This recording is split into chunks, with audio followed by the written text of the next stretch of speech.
अपनी जिंदगी भर की कमाई लगाकर सुमन और अखिल ने एक छोटा सा नया घर बनाया था, लेकिन उस घर में आने के बाद उसके साथ क्या हो सकता था, इस बात का अंदाजा उन दोनों को था ही नहीं। अभी इस घर में आए हुए उन्हें 2 दिन भी नहीं हुए थे। एक शाम जब अखिल घर में नहीं था तो किचन में खाना बनाते वक्त सुमन को ऐसा लगा जैसे किचन की दीवार के पीछे से किसी के बात करने की आवाज आ रही थी।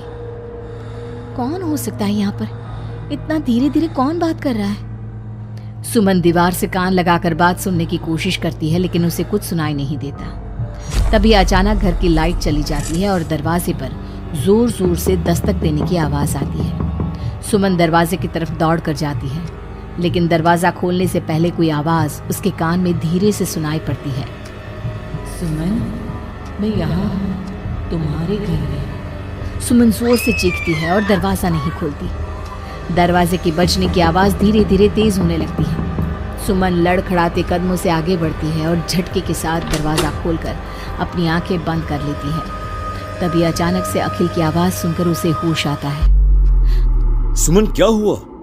तुम इतनी घबराई हुई क्यों हो? अखिल, वो लाइट चली गई और कोई है इस घर में। अखिल, मुझे बहुत डर लग रहा है। वो किचन की दीवार के पीछे से किसी की आवाज आ रही थी। कैसी बात कर रही हो? तुमने खुद सारे लाइट की स्विच ऑफ किए हुए हैं। देखो, लाइट तो आ रही है। सुमन, तुमने घर में अंधेरा क्यों किया हुआ है? और किसकी आवाजें आ रही थी? चलो चलो, मैं जाकर चेक करता हूं। नहीं अखिल, मैंने लाइट ऑफ नहीं की। और मैं क्यों लाइट ऑफ करूंगी?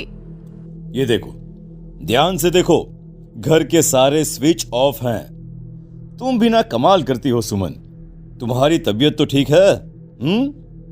ये देखकर सुमन और भी ज्यादा डर जाती। अखिल, अखिल यहाँ आओ, देखो कोई तो है। अभी अभी मैंने उसे बाहर जाते हुए देखा है। सुमन, मुझे लगता है कि तुम्हारी तबीयत ठीक नहीं है। अरे, मैंने किचन में भी जाकर देखा।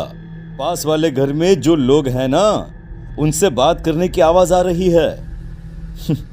एक काम करो, तुम जाकर आराम करो, मैं खाना खुद परोस कर खा लूंगा। ओके? तुम बेडरूम में जाओ। जाओ।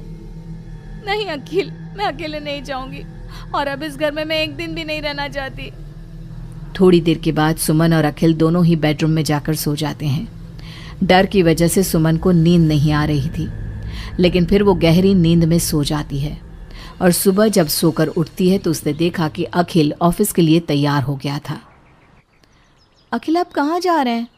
मुझे इस घर में अकेला छोड़कर आप कहीं नहीं जा सकते। देखो सुमन, मेरा ऑफिस जाना बहुत जरूरी है। कल तुम ऐसे ही डर गई थी।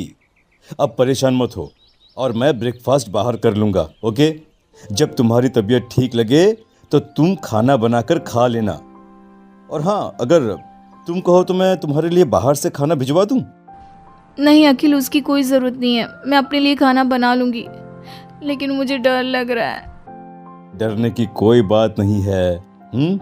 अभी मैं चलता हूँ, तुम अपना ख्याल रखना। चलो।